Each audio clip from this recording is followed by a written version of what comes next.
Good afternoon, Ghana for. Me say videos be pictures be trend or Ghana hanim say ya. And could be any more me say young robbers. Young robbers galamsey for galamsey assassin your guard upper west. I'm flower. Inti young robbers galamsey site.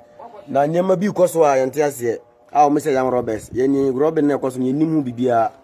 E de koso Ghana ha. Na ma ko fa old pictures. Akoyi pictures. Yeni snap ekuta yeni nipa o shase o yesa de we na enu so ne snap janma Ghana ha bosomfo wa se enye sa de na mo young robbers old pictures na makoyi old pictures wa bloggers no na yesa de no mo di pesika na Ghana for repaka former bodyguard na mo frɛ no sorry Rollins bodyguard na mo frɛ no repaka mo pa mo frɛ na mo busa no o mo na de santo kwa na de ba upper west wo Tapu repaka Rollins former bodyguard ona de ntokwa na de ba upper west wo mo pa mo frɛ no na mo busa no ya eni ejina ya kase Moni na media no so na mo say ya akronfo. Ye na akronfo. Ye ejina ye ni be bi o. Ye tisa mo sa decide na ba tu media no so e be bom.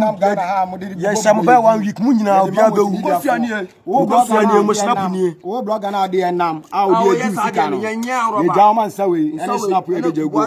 Na sa mo media fo na mo so mu hu nsem a mo mbisebisem a mo nya investigation ye no. Akronfo no mo hwehwe o mo ye o. Mo de asem we be katakata so na akronfo na kwata. Na mo go ye old pictures na mo de ba na mo de be. Ye last year December yeah. Utimi robi account sum eko yi ni pictures now say young robber ko yi ne say ya unimu obi mo post two pictures mo say afifo ina chechiri utimi robi page na ko yi ni pictures na o post two san kwase sem ne de ye ne ntina so aha timopa afifo na ko yi ni na no mo mbese na mo ko biso mu na opa mo frɛ wa police penyini no wala police penyini na mo bisa ye ne ngane ko bebia o ye o Ghana ya ye o boss mo beche ye bi na sa trend ama na mo say ye ne nya cross ya bla na edidi o sana na dio galamsey for young robbers fie ene ya bla na edidi hwe na obi an kwatere bebi ansan ka say ya konfo ma